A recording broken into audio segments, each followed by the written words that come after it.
우리가 잘 알고 있는 다윗은 분명 하나님이 세우신 사람입니다. 그런데 그 사람이 그 자리에 서기까지는 너무나 힘들고 어려운 시간을 보내었습니다. 사울 왕으로부터 시기와 질투를 받았고 아들로부터 죽음의 위협을 받는 그 많은 시간들을 보내던 다윗, 그가 얼마나 힘들었는지 시편 41편 7절 말씀을 보면 나를 미워하는 자가 다 하나같이 내게 대하여 수군거리고 나를 해하려고 꾀하며 라고 고백합니다. 쉽게 말하면 하나님, 이 세상에 다 내 편이 아닌 것 같아요. 다 나보고 뭐라 그래요 라고 하나님 앞에 그 마음을, 아픈 마음을 토로합니다. 그렇게 어렵게 혼자만 동떨어져 있는 것 같은, 혼자만 힘든 것 같은 그 시간들을 보내던 다윗이 또한 시편 10편 1절에 가면 또 이렇게 고백합니다. 여호와여, 어찌하여 멀리 서시며 어찌하여 환난 때에 숨으시나이까. 이 말은 무슨 말인가 하면, 하나님, 왜 하나님마저 나를 버리시는 것 같아요? 저 너무 힘들어요, 너무 괴로워요 하며 그 어려운 시간 속에서 다윗은 계속하여 하나님 앞에 자신의 그 심정들을 토로하며 지냅니다.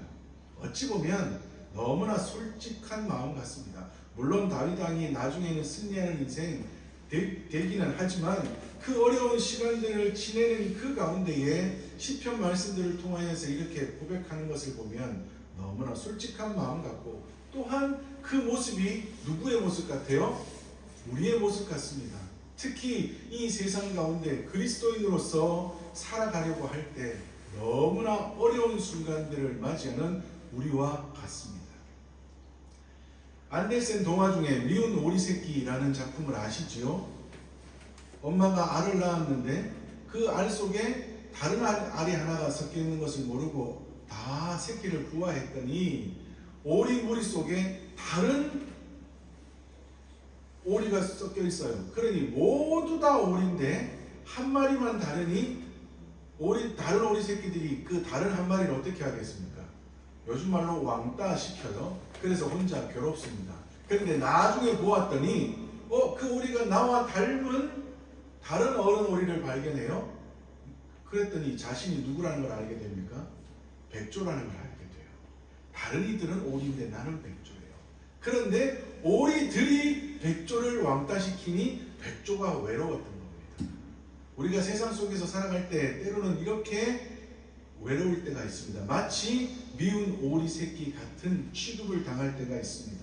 우리는 열심히 하나님의 말씀을 따라 살아가는데 우리는 세상 속에서 마치 동떨어진 것 같은 너무나 쓸쓸한 모습으로 살아가야 할 때가 우리에게 있습니다. 그럼에도 불구하고 오리를 탓할 수는 없습니다. 미운 오리 새끼 속에서 오리들을 탓할 수 있을까요? 아니에요. 오리들은 당연히 오리인 줄 알았는데 오리가 아니니 그렇게 미워했던 것, 그 오리들을 탓할 수도 없습니다. 여전히 어쩔 수 없이 그 가운데에서 살아가야 하는 것입니다.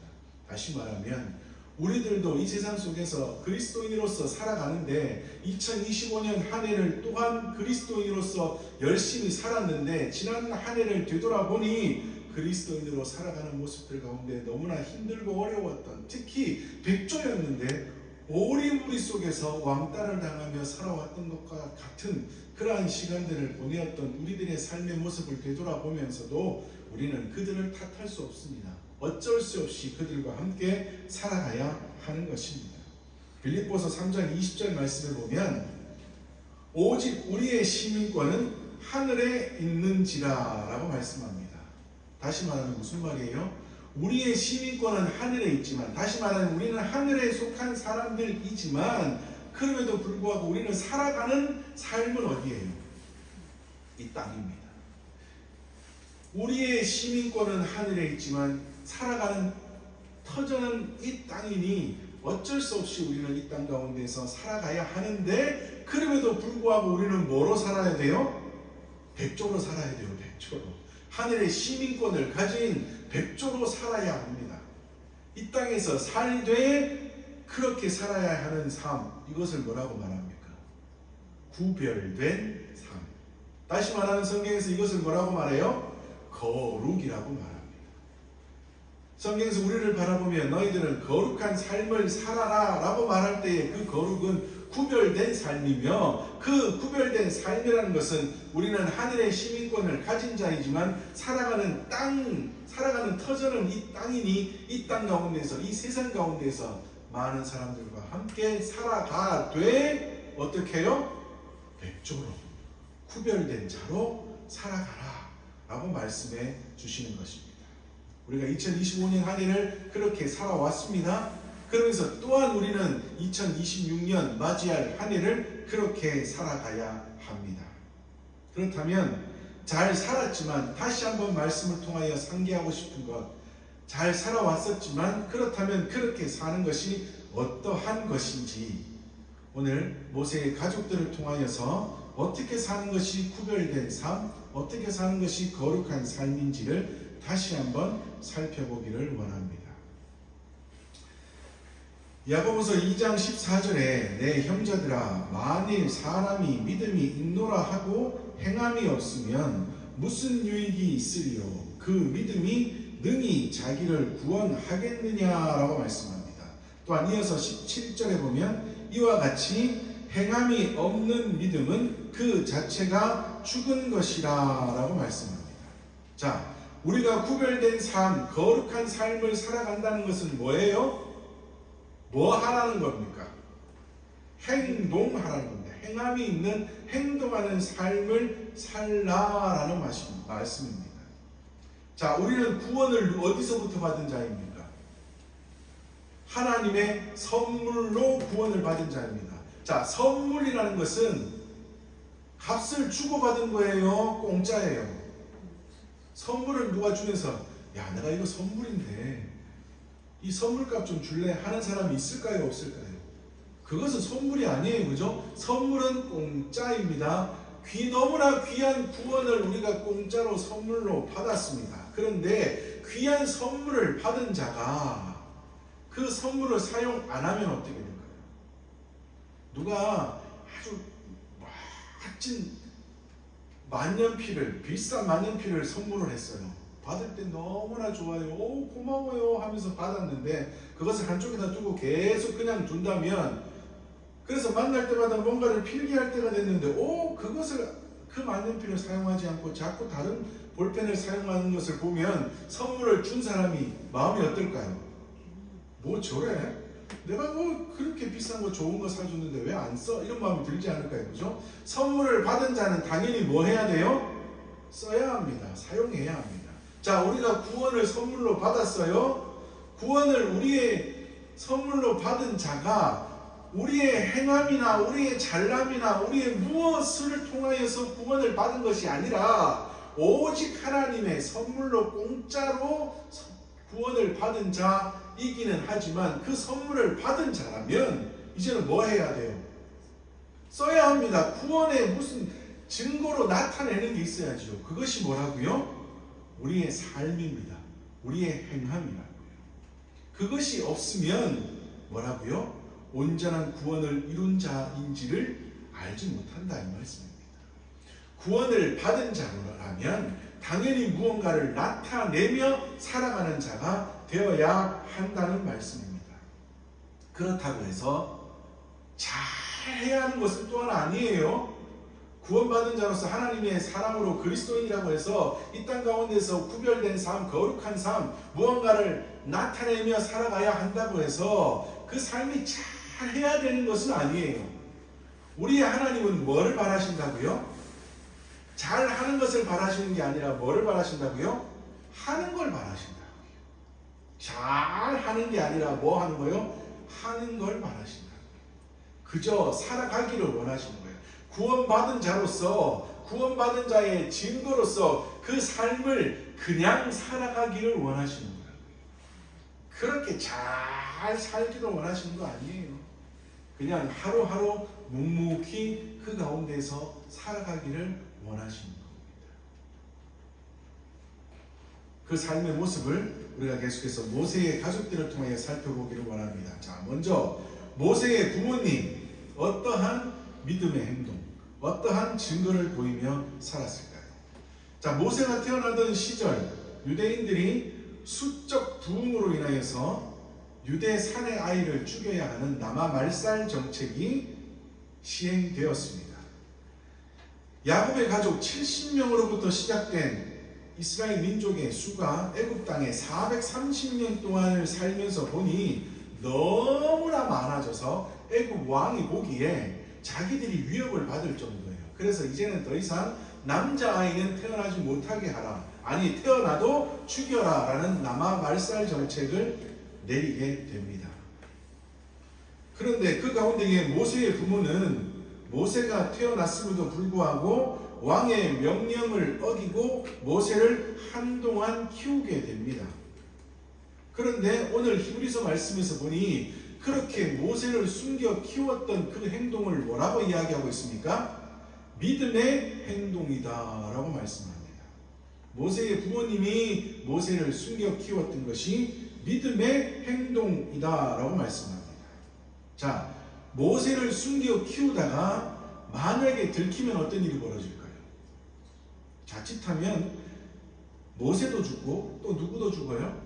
자기들도 죽고 또한 이전에 태어났던 모세의 형제들도 모두 다 온 가족이 다 말살이 될 수 있는 아주 위험한 상황입니다.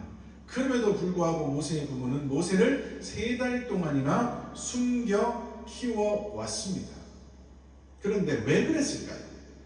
왜 모세는 모세를 그렇게 숨겨 키웠을까요? 이거 당연하죠. 부모니 자식이 죽는 게 누가 원하는 부모가 있겠습니까? 그런데 그것은 첫 번째로 두고, 아니 그 다음 성경에서는 뭐라고 이야기하는지를 함께 살펴보겠습니다. 왜 모세의 부모는 모세를 그렇게 숨겨 키웠느냐. 오늘 본문 말씀을 보니 23절에 믿음으로 모세가 낳았을 때에 그 부모가 어떤 아이임을 보고 3달 동안 숨겨 키웠다고요? 아름다운 아이임을 보고. 이것을 사도행전 7장 20절에도 나타나고요. 거기에서는 이렇게 표현합니다. 하나님의 보시기에 아름다운 자라서 모세의 부모가 모세를 숨겨 키웠다라고 말합니다. 오늘 히브리서 말씀에는 어떤 자요? 그냥 아름다운 자. 그런데 사도행전 말씀에는 어떤 사람이요? 하나님의 보시기에 아름다운 자. 그러므로 이 모세의 부모는 뭐를 봤다는 거예요? 이 모세가 하나님의 보시기에 아름다운 자. 다시 말하면 하나님이 귀히 여기시고 하나님이 특별하게 쓰신 무언가가 있다는 것을 모세가 발견했다는 겁니다. 모세의 부모가 발견했다는 겁니다. 그래서 그것을 보고는 내 자식이 아까워서 숨기는 정도가 아니라 하나님께서 귀히 보시는 자니 내가 내 목숨을 걸고라도 이 아이를 보호해야 하겠다라는 마음이 모세의 부모의 마음속에 있었다는 겁니다. 다시 말하면 그저 내 욕심을 따른 것이 아니라 하나님의 뜻을 위하여서 자기의 목숨을 걸고 모세를 보호하여 길렀다는 것입니다. 이것이 모세의 부모님의 믿음의 행동이었습니다. 우리도 살아가다 보면 이러한 경우들을 만나게 될 것입니다. 하나님의 뜻이 어딘가에 나타나는 것을 볼 때에 우리는 먼저 그것을 발견할 수 있는 눈이 있어야 하고, 또한 그것을 발견하였을 때에 우리는 그 무엇보다 다 다른 것들을 포기하고라도 그것을 세우며 그것을 위하여 우리의 모든 것들을 헌신할 수 있는 하나님의 사람이 되어야 될 줄 믿습니다. 자, 모세의 부모는 그렇게 해서 모세를 숨겨 키웠습니다. 그렇게 해서 나중에 되니 너무나 소리가 크고 도저히 키울 때가 되지 않은, 키울 수가 없어 그 아이를 아주 정교한 통을 만들어 강에 띄어보내게 되고 바로의 공주의 눈에 발견되어 자라게 됩니다. 자, 그렇게 한참을 자라던 모세가 또한 장성하였을 때 믿음의 행동들을 보이는데요. 그것을 오늘 본문 말씀에서는 3가지 단어로 설명하고 있습니다. 그가 어떠한 믿음의 행동들을 보였느냐? 첫 번째로 그는 거절하였답니다. 근데 무엇을 거절했습니까? 바로의 공주의 아들이라 칭함을 거절하였습니다. 모세의 어머니 요게벳, 그가 나일강에 흘려보낸 다음 바로의 공주에게 발견되고 그의 손에서 자랐던 모세, 더군다나 하나님의 섭리로 그의 친어머니 요게벳을 유모로 두고 엄마의 젖을 먹으며 자랄 수 있었습니다. 더군다나 엄마의 품에 안겨 자랐으니 모세의 어릴 적부터, 아기라서 잘 알아듣지는 못했겠지만 그때부터 어느 정도 장성하는 시간까지 그의 어머니는 아마도 모세의 귓속에다 대고 너는 바로의 공주지만 진짜는 하나님 나라의 백성이다. 그리고 하나님 나라의 백성은 이렇게 살아야 한다는 이야기들을 모세에게 해주지 않았겠습니까? 그래서 그의 마음속에는 계속하여 그는 하나님의 백성이라는 마음이 가득 자리하게 되었습니다. 자기는 히브리인이며 그로 인하여서 하나님의 말씀을 따라 살아야 한다는 그 마음들이 모세의 마음속에 가득 차 있었을 것입니다. 그랬더니 나중에 그가 공주의 아들이라는 칭함, 다시 말하면 그가 누릴 수 있었던 모든 부귀와 명예를 다 거절하는 자가 되었다 말합니다.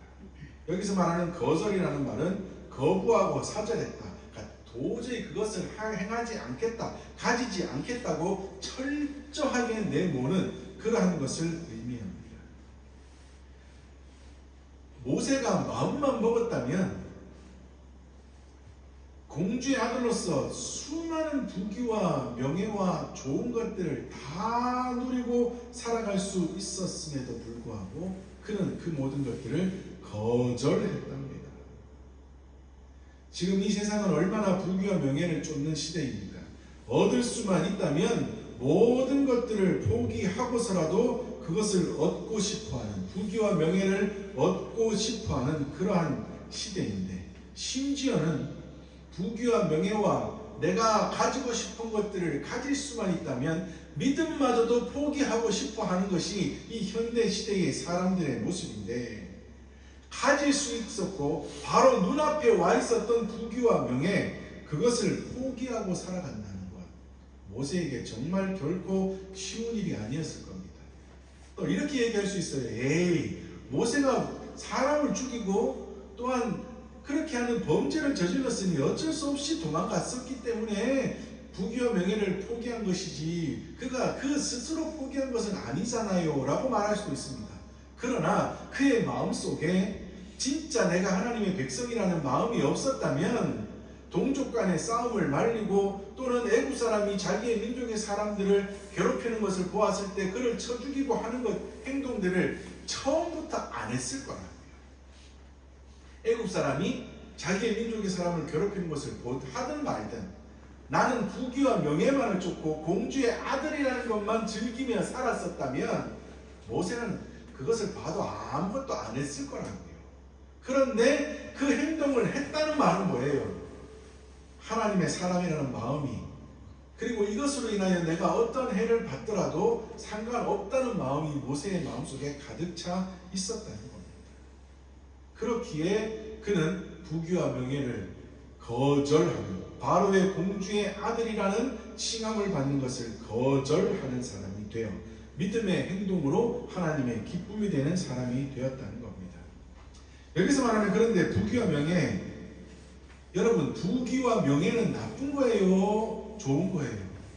그 자체만 보면 나쁩니까? 괜찮은 겁니다. 괜찮은 거예요. 그죠?